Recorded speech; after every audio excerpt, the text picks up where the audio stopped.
Olá, seja muito bem-vindo ou muito bem-vinda a mais um vídeo aqui do canal.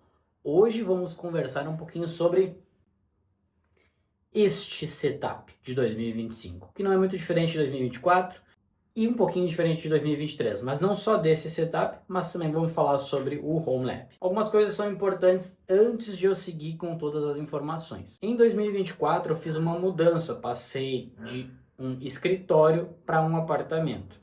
Antes eu tinha todo o meu ambiente num lugar só, eu ficava boa parte do meu dia só no escritório, mas em 2024, ali por agosto, setembro, eu fiz a mudança desse escritório para um apartamento porque eu tive que sair do escritório. Ainda estou tirando algumas coisinhas de lá, mas eu não tenho mais como ficar naquele escritório, logo vim para um apartamento. Num dos ambientes deste apartamento eu consegui fazer um escritório. Então hoje eu posso dizer que sim, de fato eu trabalho em home office. Antes eu trabalhava remotamente em um escritório, agora eu tenho um home office. Então vamos dar uma olhadinha em como está esse setup? Aqui então eu tenho um monitor Dell P2719H, que é um monitor de 27 polegadas, relativamente simples. Tem regulagem de altura, inclinação, dá para virar ele na vertical também. Mas eu uso ele normal, né?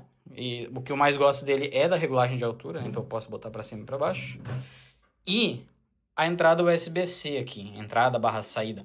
Porque eu tenho um computador conectado direto ao monitor e eu consigo usar as duas telas usando apenas o cabo USB-C. E uma coisa interessante, a maioria dos equipamentos que são USB-C, laptops que são USB-C, também carregam pela USB-C, não é diferente no MacBook. Então aqui tu pode ver que ele está carregando, o que significa que a USB-C também carrega. Eu costumo usar o carregador do Mac também por causa do consumo de energia do equipamento, do Mac. Para que eu não fique usando a bateria e consumindo a bateria enquanto eu estou trabalhando, eu uso o conector aqui, aí o notebook passa a usar só o carregador da Apple e aqui ele transfere só as informações e dados, porque tem portas USB também aqui no monitor. Então é uma forma de diminuir os cabos em cima da mesa, apesar de ter vários cabos lá embaixo, ó, a bagunça lá embaixo.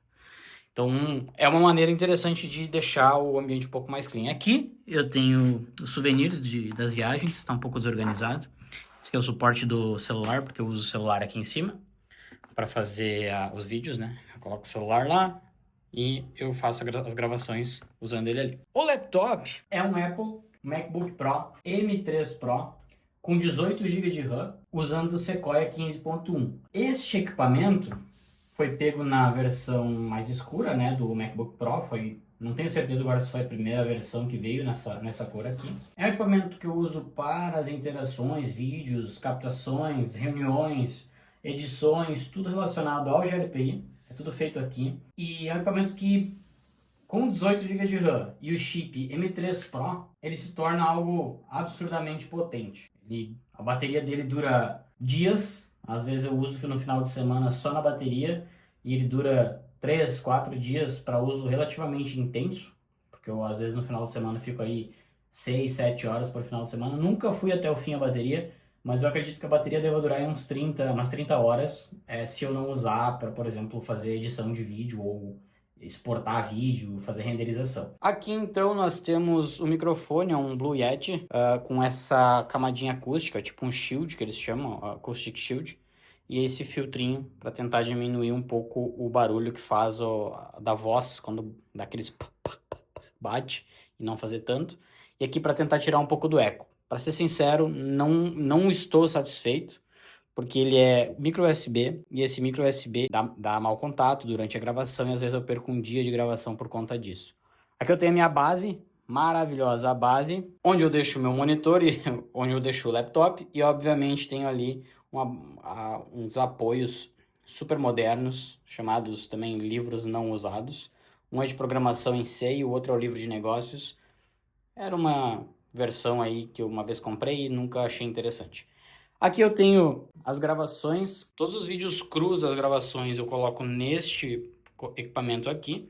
É um HD Samsung de 1TB, relativamente antigo, mas são só as gravações cruas. Além de estarem na nuvem, eu deixo elas aqui quando eu estou editando elas localmente. Esse aqui é um bunker que eu sempre levo comigo. E aqui, como vocês podem ver à direita, eu tenho duas caixas de livros, que eu ainda não achei lugar para eles, porque as minhas prateleiras estão cheias, mas ainda vamos resolver esse problema.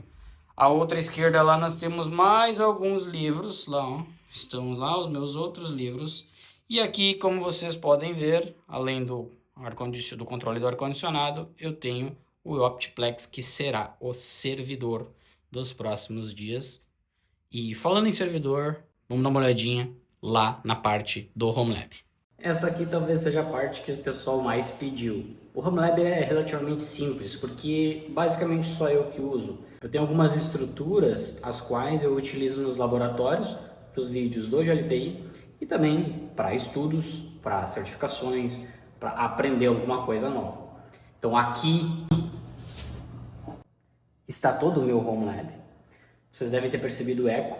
Então a sala ainda não está mobiliada, por isso que dá bastante desse eco. São 2 andares. Então aqui fica exatamente tudo que eu tenho de equipamentos na rede. Aqui está uma bagunça ainda, porque eu tenho um projeto de pegar tudo que está aqui, porque fica logo na porta, e tá de ladinho assim porque pega muito sol. Mas como a fibra foi trazida aqui, eu acabei deixando por enquanto aqui bem no meio da sala. Mas a ideia é tirar esses equipamentos todos daqui e colocar eles lá onde está a bicicleta, embaixo da escada. Primeiro, porque é mais fresquinho. Segundo, porque não fica no meio do caminho. Aqui eu tenho essas tomadas de onde a fibra vem, então eu tenho que recuar ela daqui para lá, para aquela tomada. Colocar provavelmente um rackzinho, talvez até um rackzinho mais alto de parede, para deixar a parte de baixo livre. Talvez aí nesse ano aí, primeiro semestre, vou fazer isso. Mas aqui então, voltando à parte dos servidores, aqui eu tenho um servidor antigo, na época da Baviera, eu oferecia como um dos serviços implantação de Firewall Engine. Então, de novo, mais uma vez open source. Eu instalava engines, então eu oferecia o appliance, que é da Oscorp, uma empresa de Curitiba que vende esses appliances. Ele vem com 4 GB de RAM, vinha com um HD de 160 GB, se eu não me engano, um SSD, e se eu não me engano é um dual core. O objetivo dele era basicamente controlar a rede de pequenas e médias empresas, então eu comprava já com mais portas atrás, ó, ele vem com 3 portas, para fazer o controle como um firewall, mas depois que eu fechei a Baviera eu fiquei com alguns dos equipamentos e esse aqui eu tenho apenas um Linux antigo com dados antigos da Baviera, como uma forma de arquivo morto. Então ele está aqui e eu tenho que migrar eles para outro lugar. Este aqui é o Lenovo TS-150. É um equipamento que tem aí provavelmente uns 10 anos já. E dentro dele eu tenho única e exclusivamente o Proxmox. Dentro do Proxmox eu tenho 3 VMs. Eu tenho VM do Linux, onde eu tenho todos os Dockers que eu uso dentro da rede.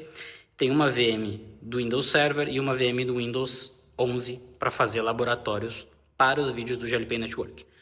Aqui então eu tenho uma régua bem simples, ligada a este no-break. Então todos os equipamentos aqui de rede e servidores estão ligados a este pequeno no-break de 600 VA. Aqui eu tenho então o modem da operadora.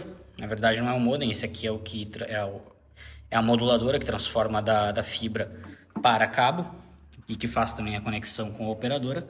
E lá embaixo eu tenho o roteadorzinho da operadora. Eu não gosto muito dessa configuração de operadora, onde eles têm mais de um equipamento, mas é o que me ofereceram. Este aqui então é o carinha que vocês já devem ter visto em outro vídeo, o Dream Router, o UDR. Ele é o equipamento hoje que é o gateway da rede, que faz todo o controle do que entra e do que sai. Ele tem obviamente embarcado segurança, ele tem controle como se fosse um p-hole para fazer controle de bloqueio de propagandas nos sites que a gente acessa, tem detecção de intrusão, tem configuração de VPN, tudo eu consigo fazer através dele. Recomendo ele para grandes empresas? Obviamente não, mas é um equipamento super útil para pequenos ambientes, no caso casa, que tu quer fazer o controle, e obviamente pequenas empresas. Por que eu escolhi ele? Se vocês não olharam o vídeo, vou falar agora. Ele tem aqui atrás 2 portas PoE, que são essas de baixo que não estão conectadas. E mais 2 portas aqui em cima e uma conexão para SD. Por quê? Dentro da Unify existem diversos recursos. Recursos esses que eu falo no vídeo sobre o UDR, que são para quem quer fazer o controle da rede. Então eu consigo saber todos os equipamentos que estão conectados na rede, eu consigo criar diversas Wi-Fis. inclusive isolar o Wi-Fi usando o Unify Network. E também, como tem aquela entradinha SD, eu posso fazer o Unify Protect para colocar câmeras que sejam da Unify e tudo fica controlado através do UDR, que tem embarcado uma controladora da Unify. Para quem tiver interesse em saber um pouco mais dessa controladora da Unify, eu deixei o link aqui na descrição e também aqui nas informações. Mas é basicamente por isso que eu escolhi o UDR. Ele é fácil de controlar e eu tenho uma visão de nível quase corporativa dentro da minha casa. Não faz parte do Home Lab, vamos dizer assim, mas eu tenho aqui um sensor da SmartThings, que eu consigo saber qual é a temperatura e umidade aqui da sala, no caso do apartamento. Tenho também essa queridinha Echo Dot, é bem simplesinha, não tem nem o sensor, não tem nem o horário. E bagunça. O ar-condicionado que é smart também, então eu consigo controlar ele por aplicativo. E esse é mais ou menos o meu Home Lab que está em reoperação, não sei se existe essa palavra, mas o próximo vídeo vai ser da atualização e movimentação dos arquivos do servidor atual para o novo servidor, que vai ser esse Optiplex 7020 de 16 GB de RAM. Então eu vou movimentar as VMs para cá, o Proxmox e todas as informações para cá. Que outras ideias vocês têm aí sobre Dockers para criar e explorar? Eu tenho algumas ideias, mas eu ainda não vou falar sobre elas porque elas vão vir em vídeo.